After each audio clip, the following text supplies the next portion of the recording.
Morning. Future academy जनता journey में आपका स्वागत है और मैं सोनू कुमार आपका स्वागत करता हूं। हम लोग जो है रेगुलरिटी नियम से पढ़ाई कर रहे हैं और अपनी पढ़ाई को बरकरार रखे हैं और उस बरकरार को भी रखना भी है।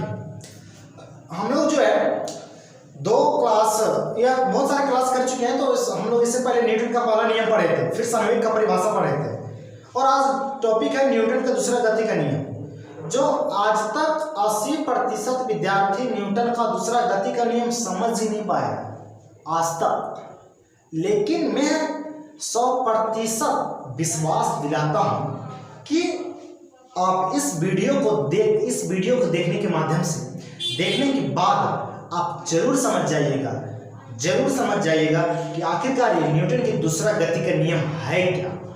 चलिए स्टार्ट करते हैं।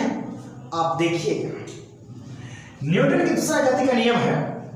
इस नियम के अनुसार किसी वस्तु के संवेग में परिवर्तन की दर उस वस्तु पर लगने वाले असंतुलित बल के समानुपाती होता है। चलिए, समझ में नहीं आया होगा क्योंकि मैं अभी समझाया नहीं हूं, इसलिए समझ में नहीं आया होगा। अब समझिए न्यूटन की दूसरा गति का नियम। अब आराम से समझिएगा, मैं समझा दूंगा, सिर्फ देखिए। चलिए, कहता है कि किसी वस्तु के संवेग में परिवर्तन की दर। तो मैं बताया था पिछले वाले वीडियो में संवेग क्या होता था कि संवेग बराबर क्या होता था, मास गुने v, मतलब द्रव्यमान गुने वेग के गुणनफल को संवेग कहते थे। मतलब कोई वस्तु के नुकसान को संवेग कहते थे, ठीक है। तो कोई भी वस्तु का नुकसान कैसे होता था, या तो वजन हो सकता था ज्यादा, या फिर कोई ज्यादा स्पीड से आता था तो कोई भी वस्तु रहे या व्यक्ति का द्रव्य जिससे नुकसान नहीं होता था उसी को संवेग कहते हैं, ठीक है। तो आज उसी का वीडियो है, समझिए। पता है किसी वस्तु के संवेग में परिवर्तन की दर उस वस्तु पर लगने वाले असंतुलित बल के समानुपाती होता है। मतलब कोई भी वस्तु का संवेग में है ना, मतलब परिवर्तन की दर लगने वाले असंतुलित बल के समानुपाती है ना। मतलब कोई भी वस्तु का नुकसान मास, मतलब द्रव्यमान ज्यादा होगा, चोट लग जाएगा, बहुत भयंकर चोट लगेगा, और अगर स्पीड ज्यादा रहेगा तो फिर चकनाचूर हो जाएगा, उसी को संवेग कहते हैं, ठीक है। तो इस नियम यही कहता है कि संवेग में परिवर्तन की दर मतलब संवेग का समानुपाती होता है m का और b का। समझिए, मतलब कोई वस्तु का नुकसान या तो m के चलते होगा या फिर v के चलते होगा। अब ये साइन हुआ समानुपाती क्या होता है कि अगर द्रव्यमान ज्यादा होगा तो ज्यादा चोट लगेगा, द्रव्यमान कम होगा तो कम चोट लगेगा, वेलोसिटी मतलब वेग ज्यादा होगा तो ज्यादा नुकसान होगा, है ना, और कम वेग होगा तो कम नुकसान होगा। मतलब समानुपाती का साइन है। समानुपाती का मतलब होता है कि धीरे से मारिए धीरे से रोएगा, जोर से मारो जोर से रोएगा, ठीक है, उसको समानुपाती कहते हैं। मतलब कोई इंसान को जोर से मार दो जोर से रोना शुरू करेगा। अरे बाबू, वही बात है कि अगर कोई वस्तु का मास ज्यादा होगा तो नुकसान ज्यादा होगा, और कोई वस्तु का मतलब वेग कम होगा तो नुकसान भी कम होगा, ठीक है। तो यही हुआ न्यूटन का दूसरा गति का नियम कि संवेग में परिवर्तन की दर लगने वाले असंतुलित बल के समानुपाती होता है। मतलब कोई वस्तु का नुकसान अगर मास ज्यादा है तो नुकसान भी ज्यादा होगा, मास कम है तो नुकसान भी कम होगा, वेग कम है नुकसान कम होगा, वेग ज्यादा है नुकसान ज्यादा होगा, ठीक है। तो इसी का तो न्यूटन का दूसरा गति का नियम कहते हैं। अब आया समझ में न्यूटन का दूसरा गति का नियम क्या था। सो एक बार मैं फिर समझाता हूं। कोई वस्तु का नुकसान के समानुपाती होता है द्रव्यमान और वेग का। मतलब कोई वस्तु का नुकसान अगर द्रव्यमान ज्यादा रहेगा तो उसका माथा उथा पूरा चकनाचूर हो जाएगा, और अगर द्रव्यमान कम रहेगा तो थोड़ा मोटा चोट लगेगा, जो हम लोग साट उठ लेंगे और सही हो जाएगा। और वेग अगर कम रहेगा तो वही 60 के काम चला लेगा। लेकिन अगर वेग ज्यादा रहेगा बाबू तो पूरा जानबे करते क्या क्या हालत होता है सब, है ना। तो इसी को संवेग कहते हैं। मतलब नुकसान को ही संवेग कहते हैं, ठीक है। अब आया समझ में न्यूटन का दूसरा गति का नियम। अब आ गया होगा। चलिए अब मैं बताता हूं। अब न्यूटन की दूसरा गति का एक उदाहरण हम दिए हुए हैं। क्या दिए हुए हैं कि क्रिकेट का खिलाड़ी देखिएगा, जब कैच रोकेगा तो ऐसा हाथ पीछे करता, ऐसा इस तरह से कैच, है ना, क्यों करता है पीछे। इन्होंने दूसरा गति क्योंकि गेंद का संवेग मतलब गेंद जो अति रफ्तार में आती, मास भी रहता है उसमें और वेग भी रहता है।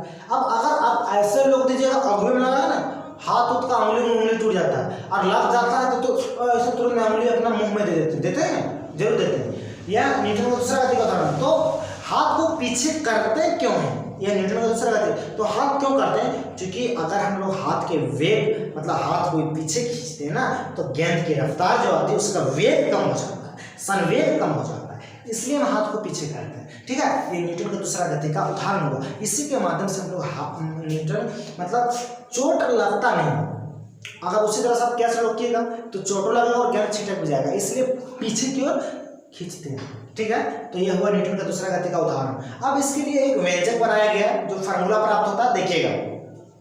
देखिए, एक वस्तु है और यही वस्तु है, तो यह वस्तु पड़ा हुआ है, किसी ने इसको मारा या ये धकेला तो वस्तु वहां चला गया, तो है ना, मतलब ये u का मतलब होता है प्रारंभिक वेग, आप लोग जानते करते हैं इनिशियल वेलोसिटी, और v का मतलब होता है फाइनल वेग, मतलब जो है फाइनली मतलब फाइनल वेग।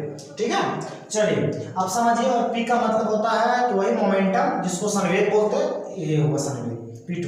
अब देखिए क्या लिखे हैं कि संवेग में परिवर्तन की दर, संवेग में परिवर्तन है ना, मतलब जो परिवर्तन की दर मतलब परिवर्तन का मतलब क्या होता है कि कोई भी चीज में चेंज मतलब चेंज क्या हुआ, P2 से P1 है ना, हमारे मतलब चेंज मतलब कि बड़ा में से छोटा नहीं घटाता है, चेंज कितना चेंज हुआ, तो वही किए P2 में से P1 माइनस किए। अब P2 का मान जानबे करते हैं, क्या है mv, फिर P है ना P1 mu, क्या किए, कुछ नहीं किए, डायरेक्टली प्रोपोर्शन देते जाना है, m को कॉमन लेनी, क्या बचा v माइनस यू, और हम बताए थे कि वेलोसिटी ये v minus you by T को त्वरण बोलते हैं, याद है, हाँ ये त्वरण है, इसकी जगह पे ये बैठा दिए।